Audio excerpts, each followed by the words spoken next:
अस्सलाम वालेकुम नाज़रीन, मैं हूँ आयशा रहमान और आप देख रहे हैं मेरा फ़ेसबुक और यूट्यूब चैनल। नाज़रीन, अब से तकरीबन 3 से 4 दिन कबल कराची में एक अफसोसनाक वाक़या पेश आता है। एक शख्स जो अपनी बीवी को कत्ल करता है और वजह सुन के आप इंतहाई हैरान रह जाएंगे।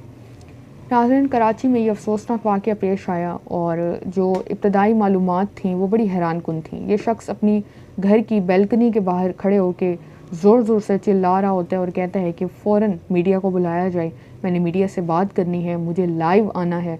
और मैं मुख्तलिफ जो लोग थे वहाँ पे इकट्ठे हो गए, उन्होंने समझाना शुरू किया कि जो बात है हमें बताओ, हम मीडिया को भी बुलाते हैं, वो आ जाएगी, लेकिन फ़िलहाल तुमने जो भी बात करनी है वो हमें बताओ। और साथ साथ ये कि इस शख्स के हाथ में गन भी थी, पिस्तौल भी था और बार बार ये यही बोल रहा था कि अगर मीडिया को ना बुलाया गया तो ये ख़ुदकुशी कर लेगा।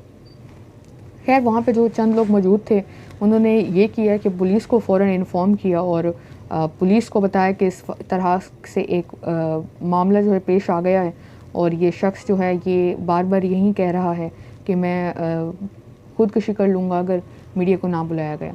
खैर, पुलिस वहाँ पे पहुँचती है और इसके साथ साथ मैं आपको एक और चीज़ भी बताऊँ तो ये जो शख्स था, इसके फ्लैट में इसकी बीवी और इसका 2 साल का मासूम बच्चा भी मौजूद था। अब इसने खुद के साथ तो ये अपने साथ तो ये जुल्म करने ही वाला था, ख़ुदकुशी का। साथ ही साथ इसने अपनी बीवी को भी डराया धमकाया हुआ था कि अगर तुम इस कमरे से हिली या तुम कहीं गई तो मैं तुम्हें फ़ौरन शूट कर दूँगा। बीवी डरी सहमी सी थी और कुछ नहीं कर सकी, वहीं उसी कमरे में वो बैठी रही। अब ये जो शख्स था, मीडिया तो साफ ज़ाहिर है वो आ नहीं सकी, तो पुलिस जो थी, पुलिस ने ये किया कि उनकी कोशिश थी कि वो किसी तरह से इस फ्लैट तक पहुँचें और इस शख्स को रोक सकें और ख़ातून जो है अंदर है उसकी भी जान बचाई जा सके। लेकिन वो पहुँचे तो दरवाज़ा भी लॉक था। अब इसको पता चल चुका था कि ये चारों तरफ से तकरीबन फंस चुका है। अब ये जो सारा वाक़या था, ये जब इन्वेस्टिगेशन थोड़ी बहुत हुई कि असल में ये वाक़या हो क्यों रहा था, इस शख्स का असल मोटिव क्या था, ये क्यों लाइव कवरेज बुलाना चाह रहा था कि इसको लाइव कवरेज दी जाए, मीडिया आए और इसकी बात सुने। असल में जो वाक़या था वो मैं आपको अगले चंद ही मिनट में बताती हूँ। नाज़रीन, असल जो वाक़या था जायदाद के हवाले से था और साथ ही साथ अब इस डिटेल से मैं आपको आगे चल के बताती हूँ कि मेन जो सारी डिटेल्स इसके घर वालों की तरफ से दी गई हैं पुलिस को। अब नाज़रीन, इसने क्या किया कि जब इसको मालूम हुआ कि पुलिस किसी भी वक्त मुझ तक पहुँच सकती है, इसने ख़ुद को भी गोली मारी और उससे पहले अपनी बीवी का कत्ल किया, उसको गोली मारी और साथ बैठा इसका 2 साल का मासूम बच्चा रो रहा था, खून भी उसको लगा हुआ था और वो अपनी माँ के साथ बैठा है, उसकी माँ की डेथ हो चुकी है। ये इंतहाई अफसोसनाक डिटेल्स हैं। आप खुद इमेजिन भी करें कि एक 2 साल का बच्चा है, उसके सामने उसकी माँ की डेथ हो चुकी है, बाप ने भी खुद को गोली मार ली है, बच्चा पास बैठा रो रहा है। अब पुलिस किसी तरह से फ्लैट तक पहुँची तो आसपास के जो आस पड़ोस थे पुलिस को देख के वैसे घबरा गए, सब ने अपने दरवाजे वगैरह बंद कर लिए। किसी ने उस तरह से एड फराहम नहीं की पुलिस को कि वो ईज़िली जाएँ। तो पुलिस का मौक़िफ़ ये है कि हमने सीढ़ी मंगवाई और वो हमने रखी एक बैल्कनी पे पहुँचते हुए। फ्लैट जो था काफ़ी दूर था, फिर वहाँ से दोबारा सीढ़ी रखी और वो किसी तरह से उस फ्लैट तक पहुँचते हैं। अब पुलिस ने जब इन्वेस्टिगेशन शुरू की कि ये असल मामला था क्या, क्यों ये सारा मामला पेश आए और किस लिए जो है इसने ये इतना इंतहाई कदम उठाया और ख़ातून की जो उम्र बताई जा रही है वो तकरीबन 32 से 34 साल उम्र बताई जा रही है। अब नाज़रीन, ये जो शख्स था इसकी 2 शादियाँ थी। पहली शादी जो थी, पहली बीवी से इसके 2 बच्चे थे और वो इस वक्त यूके में शिफ्ट है अपने बच्चों समेत। काफ़ी अच्छे वेल सेटल्ड ख़ानदान से इसका ताल्लुक़ था।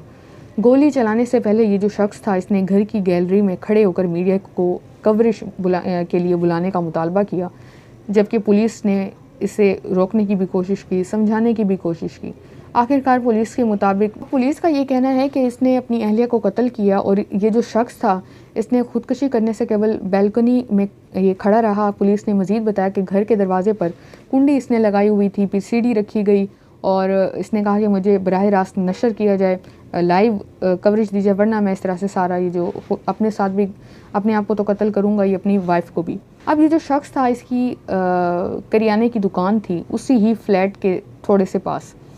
अब ये जो शख्स था, इसके वालिद ने इसको ये सारा सेटअप करके दिया था। इसके वालिद बताते हैं कि मेरे बेटे की 2 शादियाँ थी, पहली बीवी को इसने तलाक दे दी थी, फिर ये दूसरी शादी की। मेरा बेटा असल में जो ये सारा इसने काम किया वो ये चाहता था कि मुझे जायदाद में हिस्सा दिया जाए। इस शख्स के वालिद का कहना है कि मैंने इनकार कर दिया था क्योंकि ये नशे का आदी था। हमने पहले इसका इलाज कराया, इसको हॉस्पिटल एडमिट कराया गया, लेकिन ये ठीक हो गया था। उसके बाद इसको दोबारा नशे की लत लग गई। तो अब हमारा ये मानना था कि अगर हम इसको जायदाद दे देते हैं तो ये पैसे उड़ा के खा जाएगा और जो इसके बच्चे हैं वो रुल जाएंगे। तो इस वजह से हमने ये इरादा किया कि हमने हरगिज़ इसको बिल्कुल भी ज़मीन नहीं देनी। तो मज़ीद ये कि इस शख्स के चचा ने पुलिस को भी यही बयान दिया कि इसके वालिद से इसका झगड़ा था, जबकि ये नफसियाती तौर पर भी बिल्कुल ठीक नहीं था मेंटली। एक जो ये फ्लैट था जहाँ से इसने खुदकुशी की, ये इस फ्लैट में भी हफ्ते से 2 हफ्ते कबल यहाँ पे शिफ्ट हुआ था। इब्तदाई मालूमात के मुताबिक जो पुलिस बताती है कि इसका जहनी तवाज़ुन दुरुस्त नहीं था। इन्होंने अपने कमसन बच्चे की मौजूदगी में फायरिंग करके अपनी ही बीवी को कत्ल किया और घर का दरवाज़ा अंदर से बंद करके फ्लैट की गैलरी से चिल्लाता रहा, ये जैसे कि मैंने आपको पहले बताया। फिर लोग जमा होना शुरू हुए तो इसने सारा जब ये मामला कर लिया तो पुलिस ने भी सीढ़ी मंगवाई और वो ऊपर चढ़े और वो गए, जाके देखा तो डेड बॉडीज़ पड़ी थी। बेटे को, जो बच्चा साथ मासूम बच्चा 2 साल का, कितनी कोई उसकी उम्र होगी, उसकी वालदा की भी डेथ हो चुकी है, वालिद ने भी ख़ुद को कत्ल कर दिया है। तो पुलिस ने उस बच्चे को वहाँ से उठाया और वो उसको लेके गए अपने साथ। और अब तक की जो मालूमात हैं वो ये हैं कि बच्चे को जो अहले खाना है उनके हवाले भी कर दिया गया है। तो ये सारी तफसीलात थी नाज़रीन, और इंतहाई अफसोसनाक डिटेल्स हैं। सिर्फ़ इतनी सी चीज़ पे, जायदाद के तनाज़े पे इसने ये सारा काम किया। और जो इसकी माइंडसेट था वो शुरू में यही था कि मैं लाइव कवरेज का कहूँगा और इस तरह से धमकियाँ दूँगा, ख़ास कुछ नहीं होगा। लेकिन जब पुलिस आई तो इसको मामला बिगड़ता हुआ नज़र आया और आखिरकार इसने ये इंतहाई अफसोसनाक कदम उठाया। खैर नाज़रीन, अपना फ़ीडबैक कमेंट सेक्शन में लाजमी दिया करें। अपना ख्याल रखें। मेरे चैनल और मेरे पेज को भी सब्सक्राइब कर लें। अल्लाह हाफ़िज़।